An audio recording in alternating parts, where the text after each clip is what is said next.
Hi there. Due to popular demand of one person, I'm going to show you my movie soundtracks. Let's start with this one. It's my favourite movie of all time, and Stanley Kubrick had a demo track of various classical pieces. He listened to these pieces while he was editing the movie, and he just seemed to have fallen in love with the demo track. He even had someone compose original music for it, but in the end didn't use it, which is just as well, because the original soundtrack wasn't very good in my opinion. In fact, it was awful.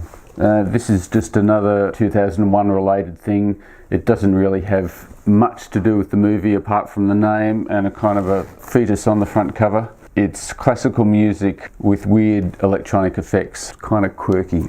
2010, the sequel, it's a different experience. The music by David Shire, it's classical based but with a few electronic noises in there. It actually works quite well. And I do like this film, even though it's not 2001: A Space Odyssey. It's a different experience. Arthur C. Clarke, bless him, had a great voice for being an author.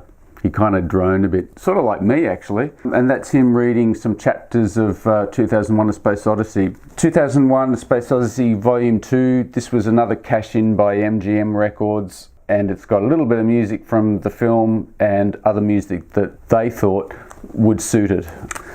Haven't I just already shown you this? Yes, I have. I've got 2 copies. And now I'm just going to quickly run through some more soundtracks.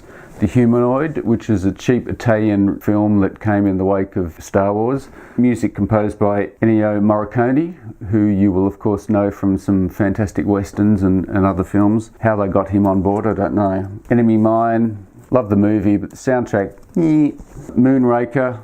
The soundtrack by John Barry is absolutely fantastic. Oh yeah, I reckon it's one of the best Bond soundtracks. I sampled some of this. I never released it though because you're not allowed to. Goldfinger, John Barry, again, classic soundtrack. Not so classic soundtrack. This is just some spacey music of the 1960s. Lots of woo sounds in it. The Story of Star Wars, I've had this since I was a kid. It's like a dramatization of the movie with sound effects and most of the cast, and I just loved looking at this when I was a kid. Got this amazing booklet full of pictures and shit. The Force Awakens soundtrack, I don't know why I bought this. I just got caught up in the hype. Kind of sounds the same as all the other ones really. Now this is the original Star Wars soundtrack, but I actually never had this as a kid. It's got these absolutely fantastic posters inside. Amazing. Logan's Run by Jerry Goldsmith. The movie was so-so. The soundtrack's pretty good, but nothing to write home about. Stanley Kubrick's The Clockwork Orange. A lot of the music is by Walter Carlos. Classical music, electronic, hybrid. Captive soundtrack. I've never seen the film. The soundtrack is by The Edge with Michael Brook. And the soundtrack is really good. Superman. You probably know this, or you might not. If you don't, you should. John Williams again, classic memorable theme. Battlestar Galactica, I love the movie and the series, but as far as music goes, it's Diva, French film, great soundtrack. Battle Beyond the Stars, Buck Rogers by the same guy who did Battlestar Galactica, and it kind of sounds like that too. Rocket Ship XM, lots of theremin, so lots of woo.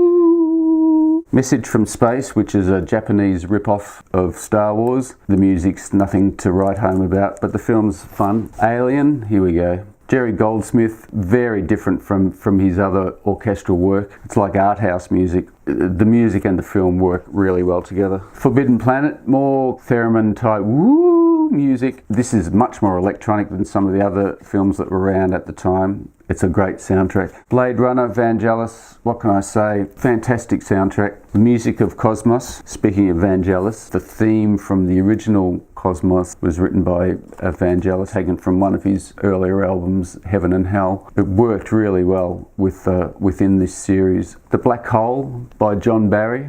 It's a typical John Barry score, so you can hear a little bit of James Bond. Dune by Toto. who were uncool for so long until recently. They seem to have hit a rich vein on social media. I really love this soundtrack, and there's a song with Brian Eno on there as well. The music worked perfectly for the film. Star Trek 3 by James Horner. He was carrying on the themes and the music from his, I'd say, classic soundtrack, Star Trek 2 The Wrath of Khan. Very memorable. And the granddaddy of all my soundtracks is Star Trek The Motion Picture by Jerry Goldsmith. It's got the famous theme song that went on to become the theme of Star Trek The Next Generation and a lot of the movies. And it's just a really beautiful soundtrack, very moody, very atmospheric.